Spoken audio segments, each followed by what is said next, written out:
Hello guys, my name is Alejandro Zambrano and I'm the Global Chief Market Strategist with ATFX and also the manager of investingcube.com. In this short update, we're going to talk a bit about the Aussie labor market report, which is going to be published on Thursday. We're also going to take a look at a few Aussie dollar pairs and see if there are any interesting trade ideas available for us. So let's begin with the numbers here. So the unemployment rate bottomed out from around the 5% level, and the last few readings have shown that the unemployment rate has remained around 5.2%. For the expected outcome on Thursday, the market thinks that the unemployment rate will tick up a bit to 5.3. But leading banks in the region like Westpac, but also other banks, are projecting that we can see more weakness going forward. And that means that the unemployment rate would move up higher.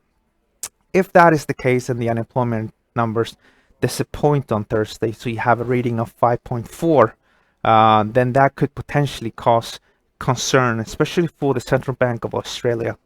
Westpac is projecting at least 2 more rate cuts of 25 basis points.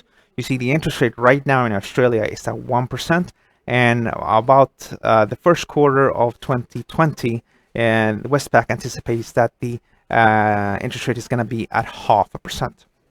And there are many reasons for that. Of course, we have the issues with trade wars, which is dominating the markets.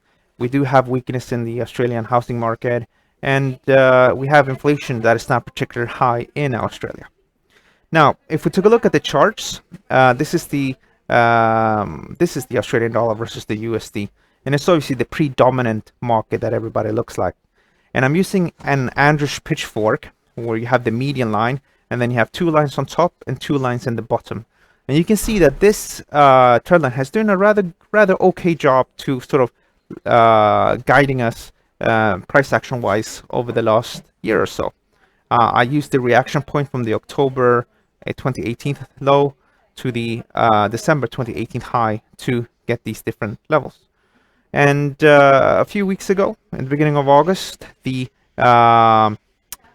indicator was telling us that the market was slightly oversold, and we since have had a significant move as stock markets have moved up in the US, and as it looks like as the trade wars between US and China has eased slightly.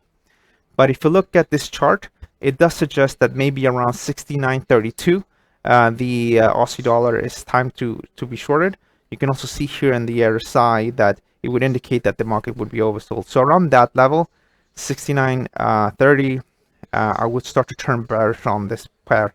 If the market does not roll over here, it could potentially seek itself all the way up to the upper trend line, which is around the 70.30 level.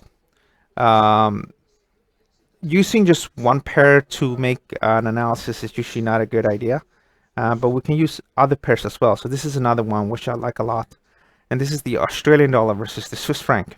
And you can see that we're not that far away from the upper line.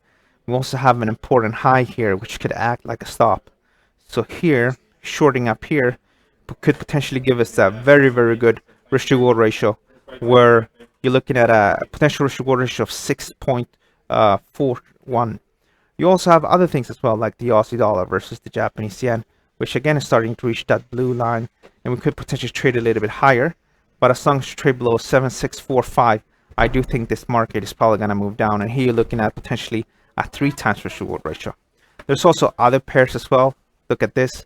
This is the euro versus Australian dollar, and here the Australian dollar has already turned around and looking to potentially move higher here as the price challenge is low on the back of the ECB rate meeting.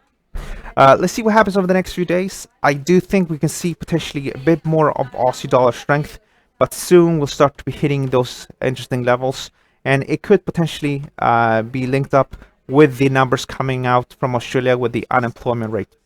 Thanks so much for watching, and if you do have any questions, do let me know, and don't forget to subscribe to our channel. Thank you, and bye-bye.